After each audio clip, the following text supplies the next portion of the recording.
To hear the full episode, become a patron at patreon.com/deathpanelpod. Welcome to the Death Panel. Patrons, thank you. Your support truly makes this show possible. We couldn't do any of this without you. If you value our work and want to help us keep this project going, become a patron. We rely on listeners like you to sustain the show. Join at patreon.com/deathpanelpod and get access to weekly bonus episodes and our full back catalog with hundreds of hours of bonus content. And to help us out some more, post about your favorite episodes, pick up copies of Health Communism, A Short History of Trans Misogyny, and Abolish Rent at your local bookstore, or request them at your local library, hold reading or discussion groups, share the show with someone who needs to hear it, and of course, you can always follow us at deathpanel_. I'm Beatrice Adler-Bolton, and I'm here today with my co-host, Tracy Rosenthal. So great to be back. And Tracy and I are really excited to be joined by journalist and author Brian Goldstone to talk about his recent book called There Is No Place for Us, Working and Homeless in America. Brian, welcome to the Death Panel. It's so great to have you on the show. Oh, it's wonderful to be with you both. And thank you so much for coming on. I've really been looking forward to this conversation the whole time that I've been on parental leave, and I'm so glad we're finally getting a chance to discuss this book together. Your book, There Is No Place for Us, is one of those sort of rare works of reportage that doesn't just document and contextualize suffering at the core of the crisis of shelter in the United States, but it also reveals the very specific, intimate political architecture that guarantees it in people's everyday lives. You make clear that the suffering and insecurity that we're going to talk about today isn't accidental or anomalous. It's built into the system. It is the system. It's not a bug. It's just the operating logic of our political economy. The book, which follows 5 families in Atlanta, Georgia, isn't simply about housing precarity. It's about racialized displacement as policy. It's about how state violence becomes bureaucratic routine, how capitalism demands homelessness, not only as a disciplinary force, but as the raw material at the center of profitable markets, a threat, an outcome, and a business opportunity all at once. And you show how the margins are produced by the deliberate logics of racial capitalism, by a political economic system that requires a class of workers too precarious to rest and too exhausted to revolt. And what you're documenting isn't just homelessness or housing policy or gentrification in Atlanta. It's an account of how you can be unhoused and also uncounted, homeless but not technically homeless. Not as a statistical outlier, but as a categorical distinction that is a defining feature of the American housing regime and the social supports that are supposed to bargain against the fall between the cracks, to borrow a phrase from Lauren Berlant. And of course, none of this unfolds evenly. This is part of the long arc of racial capitalism, the way Blackness is continually positioned as surplus to be managed, policed, extracted from, and rendered disposable. And crucially, you're not narrating a story of state failure or a systemic breakdown. This is, as theorist Ruth Wilson Gilmore names it, organized abandonment. The state doesn't merely fail the poor, but actively manages and profits from exclusion. This is what capitalist prosperity looks like. Cities booming with capital inflows, tech hubs, private equity, glossy revitalization projects, all of which is built on mass eviction, mass displacement, and a shadow population of working people who shuttle between shelters, parking lots, overcrowded homes, couches, and extended stay motels. And capital accumulation demands unhousing. It demands disposability, and the state, in its zoning codes, tax policy, policing, welfare retrenchment, etc., is not some passive actor. It's actively instrumentalized not to solve homelessness, but to manage it, contain it, exploit it, and make it disappear. So I want to sort of start us there with that bigger structure before we get into some of the more specific policy details, because you're not just reporting on hardship, you're mapping a system of extraction and abandonment. So can you start by talking about how the book's really trying to show how homelessness, especially in this contemporary form of the working homeless, is produced by the political economy of housing under racial capitalism, and how the state participates in that production, not through absence, but through violent structuring presence, because this shows up in every single life that you chronicle throughout the stories that you tell in the book. Yes. Thank you for that incredible set of introductory remarks. I wish I could have just had you write the preface to the book, because that is such a beautiful encapsulation, I think, of the many points that emerge from these families' journeys and experiences. So thank you so much for that. I think that it's important in unpacking the term working homeless to attend not only to the homeless side of that equation, which of course has to involve precisely what you just described, the way in which the political economy of housing actively creates and produces this entire population of unhoused individuals and families, but also the work side of that, the working side, because they're mutually constitutive, right? Like the history of work in this country, the history of mounting volatility and precarity and insecurity intrinsic to work itself, the need for bodies to labor at either slave or near slave wages or, conditions, poverty wages, it goes hand in hand with the production of homelessness. And I think that is in part what has been so shocking, astonishing to me, is to look at these two sort of realms as intertwined, as inseparable. And I think just in practical terms, the fact that you can have a conversation about the so-called housing crisis without talking about work and labor, and vice versa, and talk about labor organizing and the nature of work today without talking about housing, is a sign of the impoverishment of not I'll say my political and economic imagination as much as our political and economic imagination. So anyway, yes, I think that it is important to talk about the political economy of housing. And you see in these family stories how their homelessness was produced not despite, but as a direct result of what is described as a strong and booming economy in a city like Atlanta, that the housing that is available to poor working class and increasingly sort of the downwardly mobile middle class workers in a city like Atlanta is not intended to keep them housed. It's not intended to provide them with homes that are safe and habitable and affordable. They have been they've been flung into what a case manager in the book Carla Wells refers to as the housing Hunger Games. And that housing Hunger Games is not a new phenomenon. That's not a new thing. I think what has changed is the nakedness of the power asymmetry that exists between landlords and tenants in states like Georgia and really across the country, the nakedness of the profit motive, the nakedness of the rent gouging that is making no attempt to even pretend to be just at the rate of inflation or to keep up with property taxes and insurance, but is just openly preying on people's desperation just to keep a roof overhead.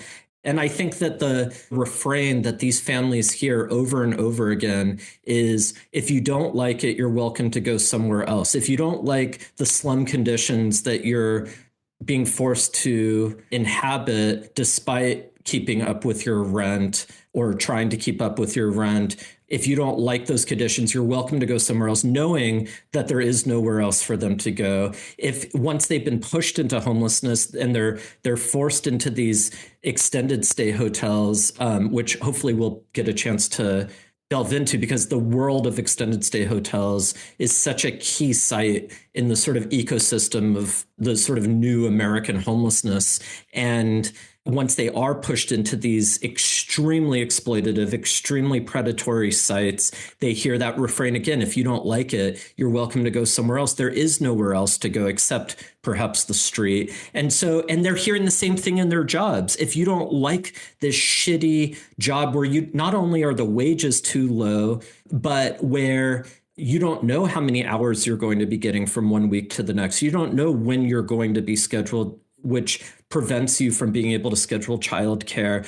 You don't know, am I going to have to pick up a second job, a third job in order to just meet my most basic material needs this month? And what about next month? Like, if you speak up, if you challenge it, you hear the same refrain. You're welcome to go somewhere else, knowing again that there are no better jobs, that this is the labor economy that they've been forced into. So again, like the way that these two terms, working and homeless, are mutually constitutive, feed off each other, are sort of parasitic on each other, and enabling a certain kind, all in the service of enabling a certain kind of society, a certain kind of economy that we're all suffering through at the moment. Mm-hmm.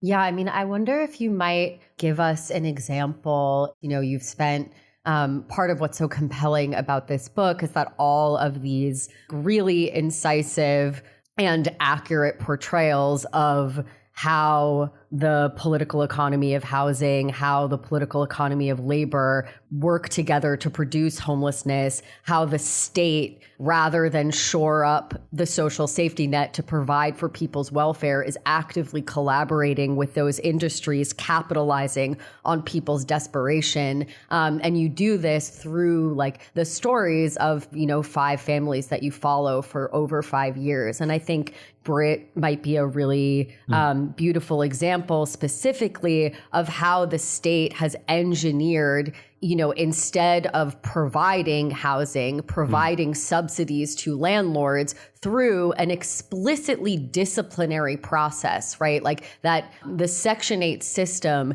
has been designed to discipline people into the workforce, into the housing system in particular ways that it is effectively designed to fail at the level, first, that it's not even an entitlement, right? Only 1 in 4 tenants who deserve it actually get it. But then also it subject to so many rules. And so I wonder if you might talk about her and how her encounter with, the lottery system that is Section 8 sort of demonstrates the way that the state is actively facilitating unhousing. Absolutely. Yeah. Brit's story is so infuriating because through her own sort of individual experience, you get an entire history of housing policy in America. The trajectory of housing in this country from public housing as it existed, as it could have been, transforming into just a system in which low income and, poor tenants are forced to sort of fend for themselves in this lottery system. You get that just in her own life. So Brit is her roots in Atlanta go back 5 generations. She was actually, when she was a child, she lived at a public housing development called East Lake Meadows, which, for anyone familiar with Atlanta, was one of the most notorious housing projects in Atlanta. There was actually a PBS documentary made just about East Lake Meadows called East Lake Meadows, a public housing story. And, it was so emblematic of, in many people's minds, for better or worse, of what public housing was. And its nickname was Little Vietnam. In Brit's memory, and the way that her family talks about it, it wasn't Little Vietnam. It was a place that, despite having been allowed to deteriorate through this kind of engineered neglect, families like hers managed to forge semblance of community with others living in this place. And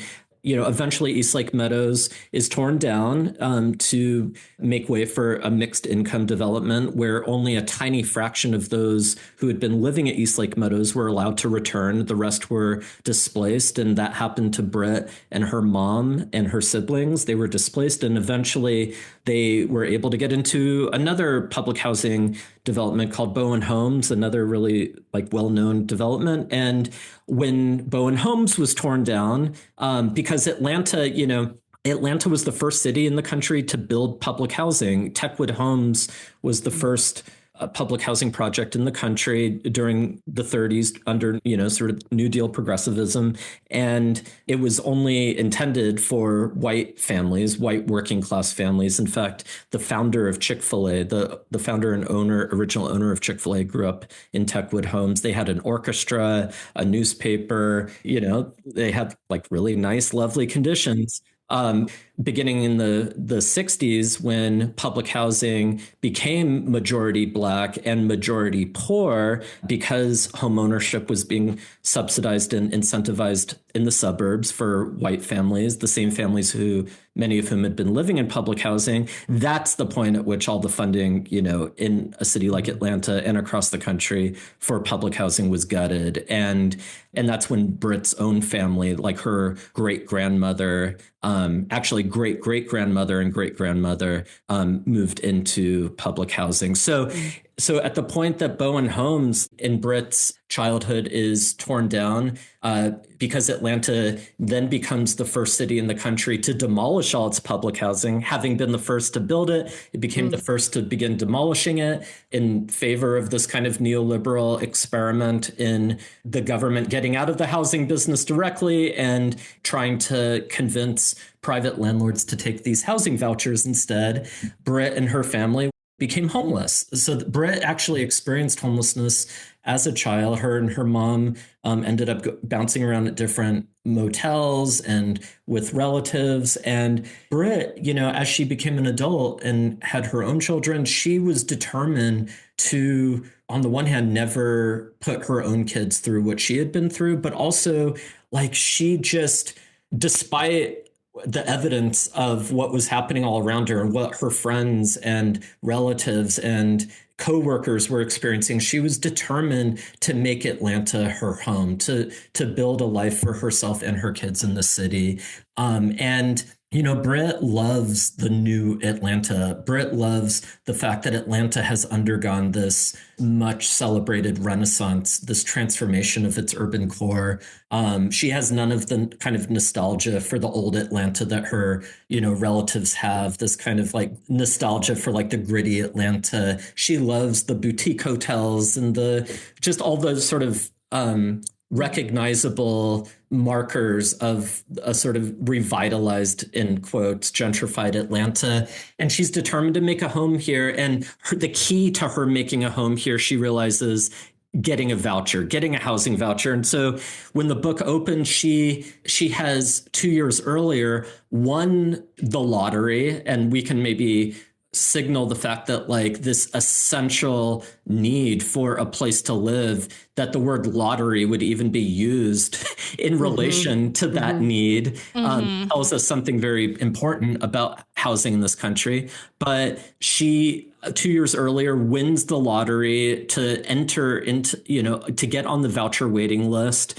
And when the book opens, she's finally been informed through an email that her time has come. She finally now gets this voucher.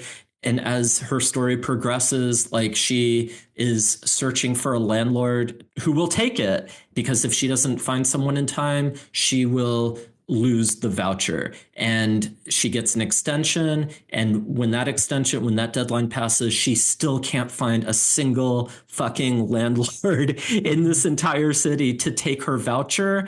And so she ends up losing it. And if she wants to get it again, she has to start the entire process over and enter the lottery. And so through her own story, I say again, through her own story, you see the promise of what the demise of public housing is supposed to bring for families like hers, for people like her. And then you see the failure of that promise to fulfill itself in her own story. And it's important to note that the year that Britt lost her voucher because she couldn't find a landlord to accept it, nearly 1,100, so at about 1,600 families and individuals received a voucher that year in Atlanta, and nearly 1,100 of that 1,600 expired before they could be used. Oh my right? God.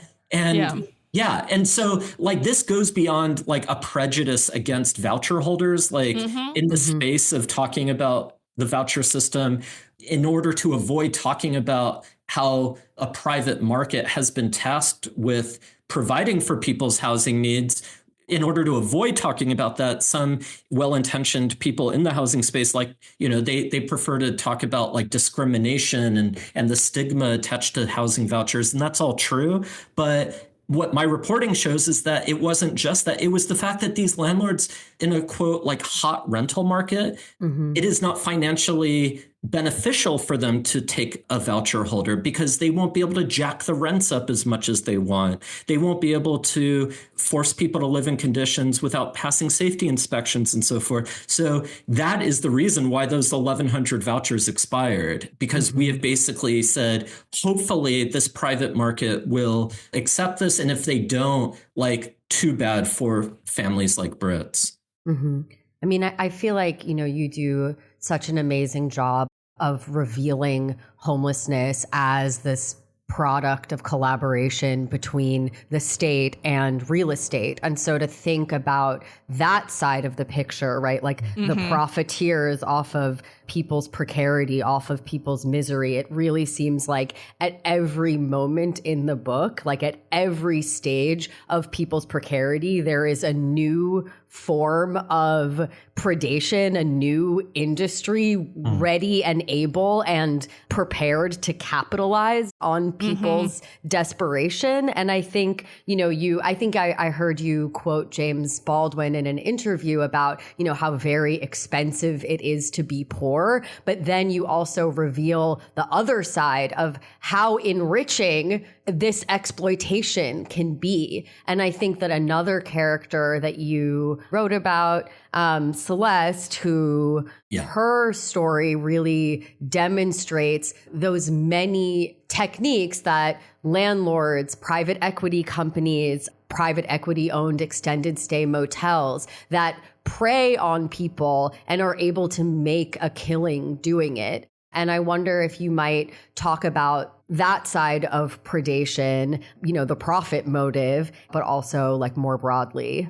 Yes, I'm so glad you mentioned that, because I think that was one of the most sort of stunning things to witness in real time, is how at every point in these people's journey, there were entire business models designed to extract maximum profit from their precarity and from their suffering, and not only to extract revenue, extract profit from it, but to exacerbate it, to prevent them from actually finding stability, that we're actively militating against their security.